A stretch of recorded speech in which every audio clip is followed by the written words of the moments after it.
Empresa condenada pelo Tribunal de Contas do Estado de Goiás é impedida de fechar contratos com a Secretaria de Saúde. TCE de Alagoas moderniza sistemas e agora as plataformas são totalmente eletrônicas. Tribunal de Contas do Estado do Rio de Janeiro rejeita contas de Wilson Witzel. TCE do Amazonas realiza primeiro simpósio virtual. Quadro Profissão Gestor do Tribunal de Contas do Tocantins fala sobre as boas práticas na gestão durante a pandemia do novo coronavírus. E você vai ver como está o trabalho remoto no TCE de Santa Catarina. Olá! A partir de agora, você acompanha as principais notícias dos Tribunais de Contas do Brasil aqui no Jornal Atricom. E a gente começa mostrando que uma empresa que foi condenada 18 vezes pelo TCE de Goiás está impedida de fechar contratos com a Secretaria de Saúde. Bia Rezende tem as informações. A decisão atendeu representação do Ministério Público de Contas contrária à aprovação de licitação com a Hospifar. O motivo foi o alto volume de débitos já atribuídos pelo TCE e as recorrentes condenações à empresa pela cobrança de ICMS na venda de medicamentos ao Estado. Foi determinado que os contratos, ajustes e convênios com a Hospifar em vigor sejam suspensos. Acórdão relatado pelo conselheiro Kennedy Trindade determina ainda prazo de 15 dias para que a Secretaria da Saúde registre os débitos da empresa no Cadin estadual. Aponte sua câmera para o QR Code ao lado e acesse a notícia completa.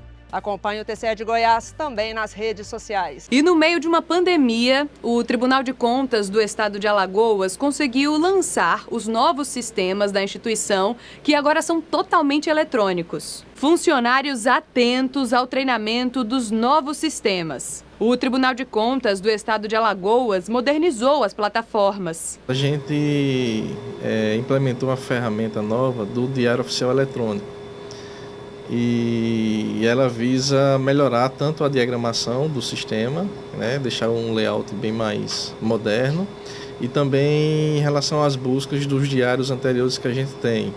Nós temos o diário desde 2011, então essa ferramenta facilita a busca e consulta por qualquer termo dentro dessa ferramenta. Essa foi a primeira e a mais simples. As outras duas, uma envolve a atividade e-mail do tribunal, que são sistemas de RH, de almoxarifado, de compras, de frotas e de processo eletrônico da área meio. O tribunal não tinha essas ferramentas e o objetivo era realmente dar mais agilidade e dar mais celeridade às atividades aqui do tribunal da área meio, que tudo era feito manualmente. A última ferramenta e a mais importante, que é o processo eletrônico da área fim. Apesar da gente ter uma ferramenta que controlava esses processos, eles ainda tramitavam de forma fisicamente. Parte do sistema a gente recebia de forma eletrônica, mas mesmo assim a gente tinha dificuldade na tramitação dele, desses processos que são da área fim. Então essa ferramenta, ela transforma efetivamente o que é físico em digital. A gente acaba com o papel dentro do tribunal e facilita a comunicação com o jurisdicionado. Os benefícios dessa modernização dos sistemas são muitos. Diminuição de custos com material, sustentabilidade, maior agilidade na tramitação dos processos e maior eficiência na fiscalização dos gastos públicos. E isso tudo só está sendo possível graças a um trabalho responsável e contínuo. Esse processo iniciou-se ainda no primeiro mandato do conselheiro Otávio Lessa, que eu presidi essa comissão. Em seguida, na presidência da conselheira Rosa, ela deu sequência a esse processo, criando novamente uma nova comissão para tratar o assunto, que foi muito bem presidida pelo conselheiro Rodrigo, que deu uma evolução muito boa. E no retorno da presidência do conselheiro Otávio, eu fui convocado por ele para presidir essa comissão, que já encontrou um caminho bem traçado, com muita qualidade, com muita competência, com muito envolvimento das pessoas nesse processo. De forma que nós conseguimos, de certa forma, abreviar, porque nós estávamos perdendo um certo tempo criando soluções domésticas, quando o mercado já encontrava, já tinha essas soluções. Nós fizemos parcerias e contratamos softwares, empresas que tinham expertise desse trâmite processual, e então nós implantamos o que já está hoje no tribunal uma realidade. Os processos eletrônicos, a atividade meio, através de um outro contrato, e também a modernização do nosso diário eletrônico, que também foi totalmente reformulado e está hoje à disposição, naturalmente, com os pequenos ajustes, com o cadastramento das pessoas que vão operar o sistema, mas é uma realidade hoje no Tribunal de Contas a modernização com um padrão de qualidade muito bom. Ainda de acordo com o conselheiro Fernando Toledo, essa conquista se torna ainda mais significativa num período de distanciamento social como este que estamos vivendo. Costumo dizer que nós aproveitamos a janela de oportunidades. Nós estamos trabalhando em home office, nós estamos trabalhando, aproveitando muitos recursos eletrônicos, e então é a consolidação deste processo virtual, da tramitação hoje totalmente virtual, sem zero papel hoje no Tribunal de Contas, é um avanço. Eu quero naturalmente aproveitar essa janela de oportunidades para fazer referência aos grandes atores desse processo. Quero parabenizar todas as empresas que foram contratadas, que se empenharam e trouxeram a sua expertise para o Tribunal. Quero agradecer à comissão que tratou dessa modernização, todos os diretores, a diretoria de TI, que foi incansável nesse processo, outros atores, como o Ministério Público de Contas, através do Dr. Enio Pimenta, que foi o representante do processo eletrônico do Tribunal de Contas, oriundo do Ministério Público, que deu também uma contribuição valorosíssima, de forma que o conjunto dessas forças, dessas ideias, dessas intelectualidades, inclusive trazendo também, quero registrar, a expertise do Tribunal de Contas do Estado de Sergipe, que nos cedeu uma matriz para que nós evoluíssemos nesse processo. Eu quero agradecer ao Tribunal de Contas de Sergipe e agradecer, por fim, todos esses atores que, sem eles, nós não conseguiríamos implantar essa ferramenta brilhante, importante e que dará um salto de qualidade muito grande no nosso tribunal. Vamos agora para o Rio de Janeiro. Os conselheiros do TCE-RJ rejeitaram por unanimidade as contas de 2019 do governo Wilson Witzel. Olha só. Os conselheiros do TCE do Rio de Janeiro seguiram o voto do relator Rodrigo Melo do Nascimento, que identificou 39 impropriedades e fez 65 determinações ao Executivo Estadual. Um dos problemas apontados na gestão Witzel foi o não cumprimento dos limites constitucionais de investimento nas áreas da saúde e educação. De acordo com o TCE, o governo do estado aplicou no ano passado 24,43% em gastos com manutenção e desenvolvimento do ensino na área da educação, sendo que o mínimo exigido pela Constituição Federal aos estados é de 25%. Também teria sido descumprida a exigência de destinação para as áreas de saúde e educação de uma parcela da participação no resultado ou compensação financeira pela exploração de petróleo e gás natural. Em seu voto, o relator Rodrigo Melo afirmou que foi destinado apenas 1,41% dos recursos do Fundo Estadual de Combate à Pobreza ao Fundo Estadual de Habitação de Interesse Social, sendo que o mínimo legal, por lei estadual, é de 5%. O julgamento final das contas do governador fluminense cabe à Assembleia Legislativa do Estado do Rio de Janeiro e ainda não tem data para acontecer. O Tribunal de Contas do Amazonas realizou um web simpósio sobre os desafios da sustentabilidade pós-pandemia.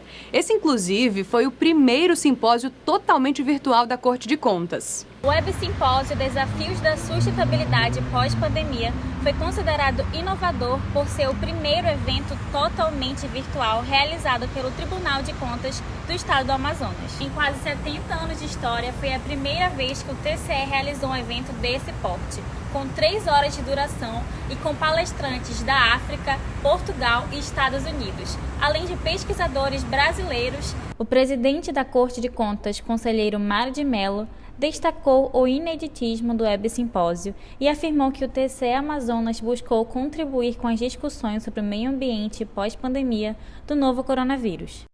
Precisamos aprender nas entrelinhas das adversidades. Assumimos o protagonismo de que nos cabe. Assim, O Tribunal de Contas do Estado do Amazonas, consciente do seu papel enquanto órgão de controle, tomou a iniciativa de realizar esse simpósio com o intuito de contribuir com a promoção de uma discussão no âmbito das perspectivas do Pacto Global 2030. Os números recordes em transmissões realizadas pelo TCE Amazonas comprovam a grandeza do Web Simpósio pelos 3 canais do YouTube, oficial em português e os criados para transmissões simultâneas em inglês e espanhol. Ao todo, o Web Simpósio teve cerca de 2.000 visualizações. No Facebook, a transmissão do Web Simpósio teve mais de 8 vezes o número de alcance de todas as transmissões da Corte de Contas.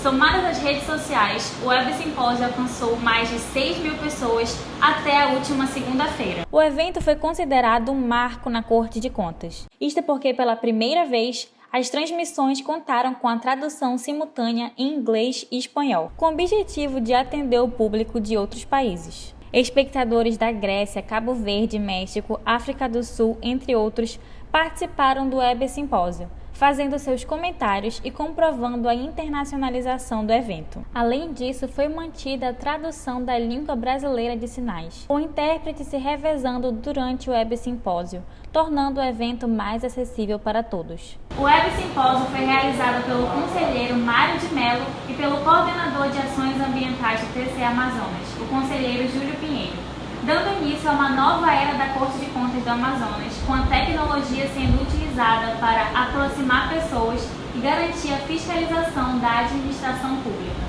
O quadro Profissão Gestor, idealizado e produzido pelo Tribunal de Contas do Tocantins, está de volta. Neste episódio, o tema é Boas Práticas de Gestão durante a pandemia do novo coronavírus.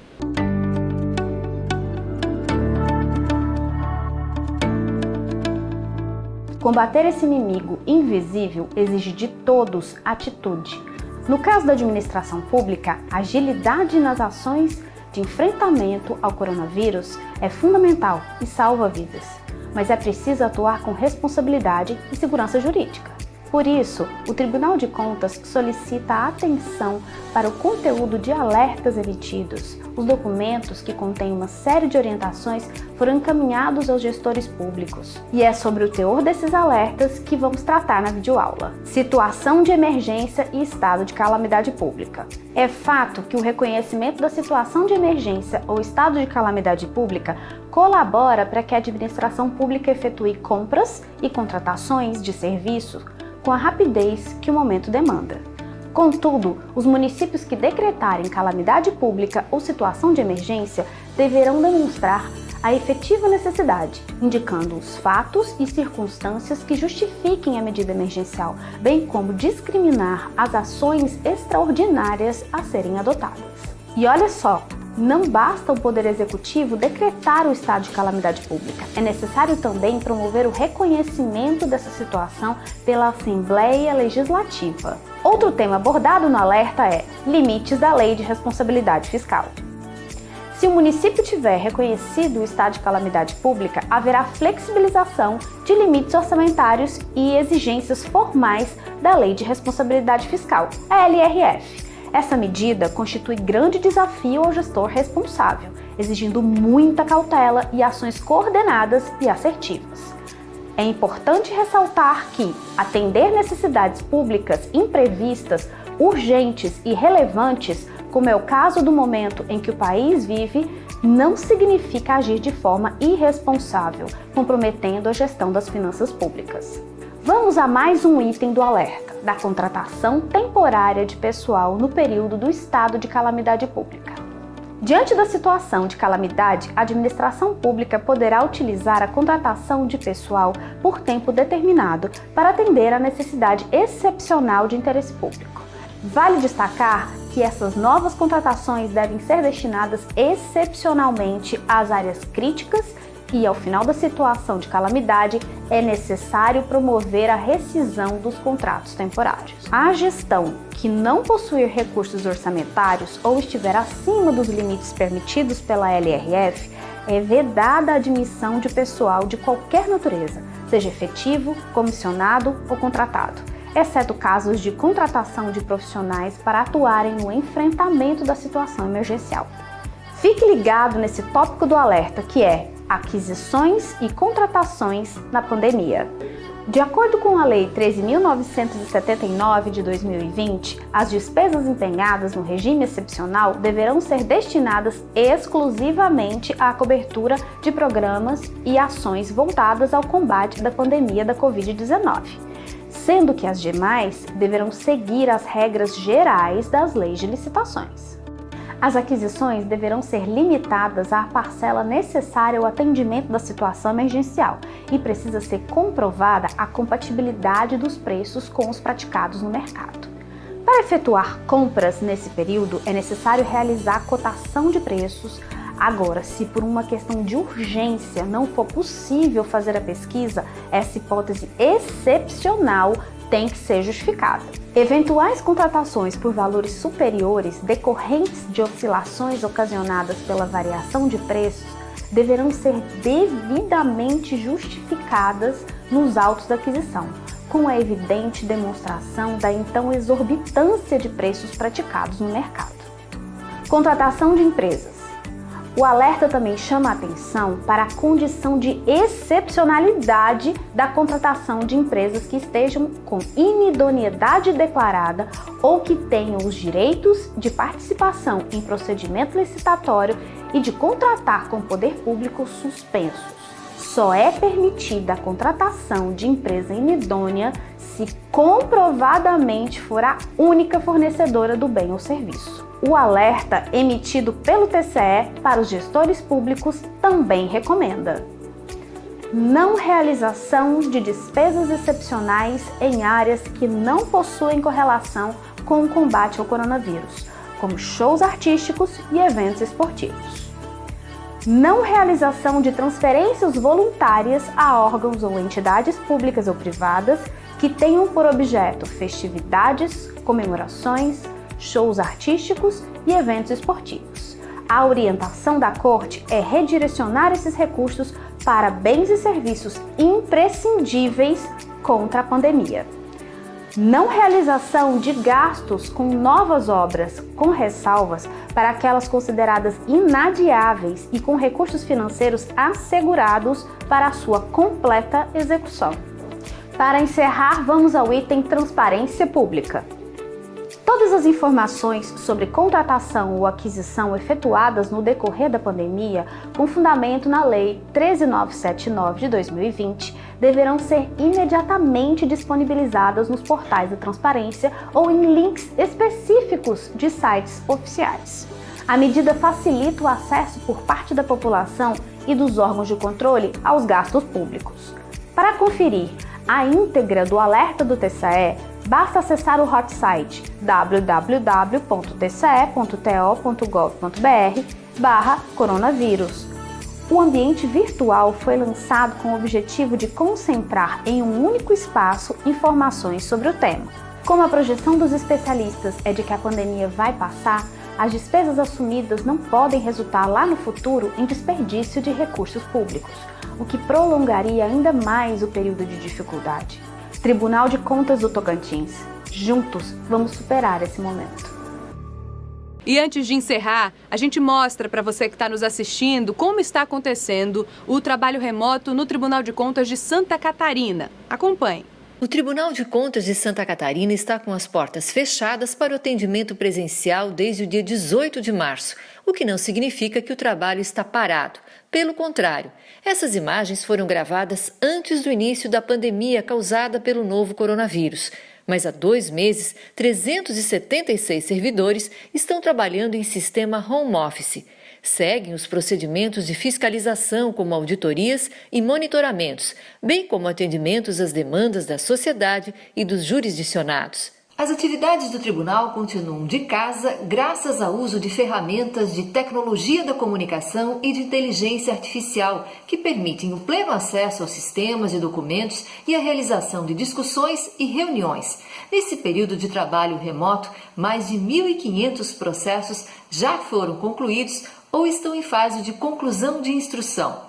Muitas das atividades que envolvem as diretorias técnicas do TCE hoje giram em torno da pandemia.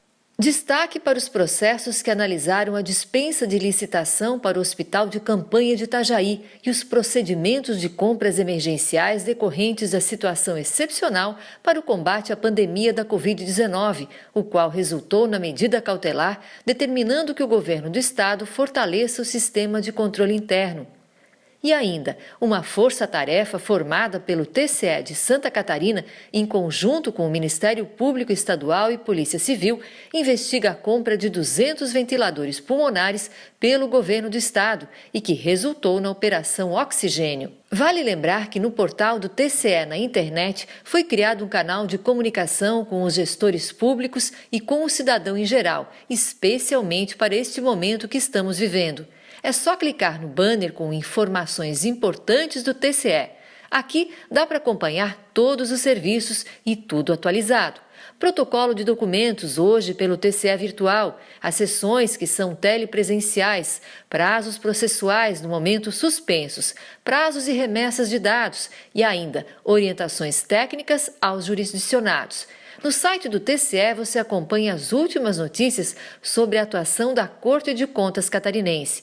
A ouvidoria do tribunal continua atenta e prestando atendimento ao cidadão. O informativo dos Tribunais de Contas do Brasil, o Jornal Atricom, fica por aqui, mas você pode acompanhar todo o nosso conteúdo lá no YouTube da TV Cidadã. Lembrando, se puder, fique em casa, mas se você precisar sair, não esquece de usar máscara. Até a nossa próxima edição.